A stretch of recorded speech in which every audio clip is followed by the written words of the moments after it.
Phil. Thank you for your request of a personalized 10-minute video. I really hope I have 10 minutes of things to say to you. If we were in person, of course I would, because you're so fun to talk to. The reason I asked you the other day if you are doing Zoom bombs of Phil Lund is because I thought about how fun that would be. Like if somebody was on a really boring Zoom call, and all of a sudden another video popped up, and it was you in a beautiful gown with a piano and the lights and maybe a fog, and then just the music would start, and somehow you would incorporate whatever boring thing they had been talking about in their boring meeting, and you would make it part of a beautiful song.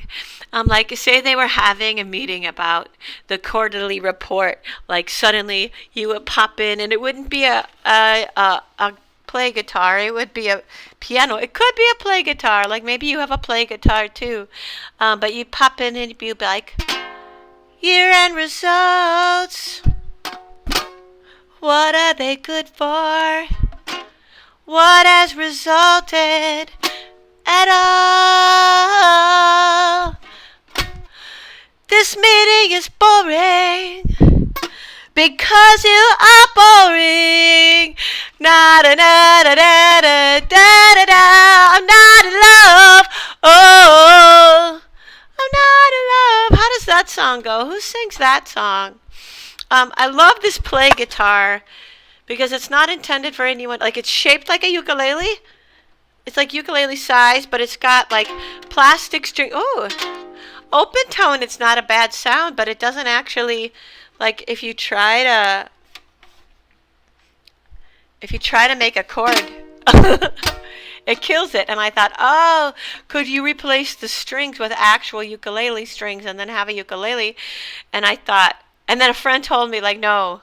The body of the plastic body wouldn't support it. But now that I'm touching it, I feel like maybe it would support it. It feels stronger to me than. Sorry, I keep trying to look in the camera, so it's like we're. Phil, I just. Yeah, it's like we're looking at each other because I'm looking. Is right? Is that happening? I noticed how much today I like to look at myself on video. Like when I'm coaching improv scenes on video, I'm just looking at myself, and I'm like, "You guys did a really good scene," but I'm not looking at them. And everyone's like, "Hide self view," but if I hide self view, I'll probably pick my nose. um, so I want to show you this little area. I'm in our living room. It's traditionally it's the dining room, but we reversed it. Now the living room is where the dining room was. This is like a 1910 apartment, and so there was a very obvious area that's the dining room and a very obvious area that's the living room. And we switched them because then the TV can be closer to the Wi-Fi. But it's very weird because we're still not used to having, it's been like a year, and we're still not used to having opposite side couches. Anyway, I wanted to show you that because I never, in the 10 years we've had this apartment, had a space that was just my own. When we first moved in, I tried to make the attic, not an attic, it's a closet. I tried to make the closet into a little office, and it felt like I was Harry Potter, but it wasn't as cute as Harry Potter because it was stuffy under there. It was super stuffy under the stairs, and I didn't end up liking it, and so I never really used it. Stuffy Under the Stairs, by the way, doesn't that sound like a really pivotal album? Anyway, Stuffy Under the Stairs. I'm sure stuffy means something in British slang, so I'm apologizing if that's dirty. Here it just means like the air's thick, or it means your nose is clogged. Stuffed up. I know that's in Australia, that means you fucked up, but like in a way you could say, I don't know. Glenn Hall taught me that in Australia, and I don't know if you could say it in front of like your grandmother or anything. Oh, I was telling you about this space. Yeah, this is a little space I have now. My own little office. Eric got me a standing desk, and I've got a bulletin board and a calendar, and it's right by the window.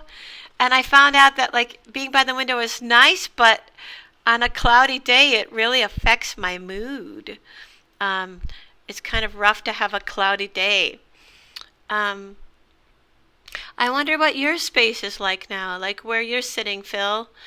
Um, I imagine it's like, have you watched any of the videos? There's Stephen Sondheim is like doing musical challenges, and then they show him at his house, and he's got this beautiful like white baby grand piano, and then like he had a thing back and forth with Lin Manuel Miranda, but Lin Manuel Miranda's just in like a tiny New York apartment. Um, yeah, I imagine that your place is more like Stephen Sondheim's, and you have a glorious baby grand piano and a wooden floor. And then just like a hand comes into frame, and we don't see who's, and they leave you tea, and you're just like, and we never know who it was.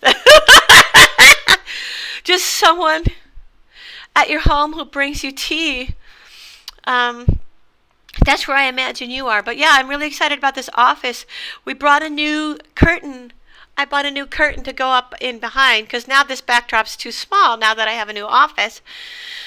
But we haven't put the curtain up yet because I want Eric to do it because I don't know how, and I hate figuring out how. But Eric likes figuring out how. But he's busy. So maybe I'll have to figure out how. Because this wolf backdrop I got this wolf backdrop as a panic purchase at the start of Shelter in Place. Because that's when I thought I was going to be in the closet. I wanted a nice backdrop for in the closet. Yeah. Also, hey, I invented this thing for my Spanish classes that I haven't used yet. Where, because my teacher said, like, hey, if you really want to learn the subjunctive tense, you could practice with a bunch of sentence starts that always take the subjunctive. So this is a little sheet of like practice sentence starts. And I thought it would be so great. I even bought this special folder from Target, but I've only written 3 sentences and never erased them and never written more. I hope I do more. Also, like, I wanted to learn chess. So I started playing chess, and I found an app, and I bought a chess set online from a website called Chess House. I bought it, and I started playing, but do you know how to play chess? I bet you do. You seem like you have a good brain. Like,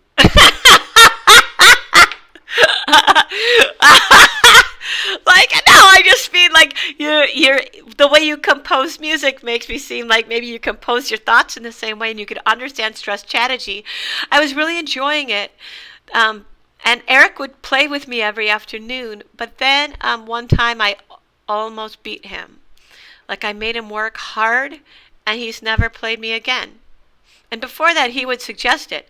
And the reason I started is because we've been going for walks in our neighborhood, and our neighborhood is near a very beautiful park, a lake. And so there's a house on the lake that has out in front of it a chessboard, like built in. Like there's a little, like a stone area, a flagstone, kind of not a terrace. What do you call that when like the garden is in? Anyway, a flagstone comes out and it makes it into a table, and there's a chessboard on it. And I was like, oh. And there's a rock on there that says something along the lines of, please feel free to play chess. I was like, oh, that'd be fun.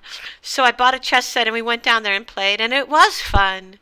And the owner of the house came out and was like, hey, cool. Well, he was on his way somewhere, so we know it's cool with them and not something they're scared of for COVID. He said normally they have chess pieces out, but they don't anymore.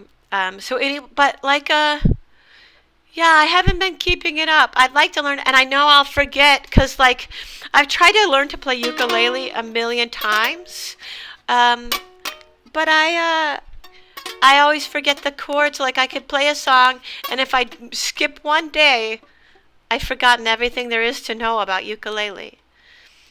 And so now I'm even nervous to start playing chess again, because what if I've forgotten everything about chess? Anyway, how are you? Bye.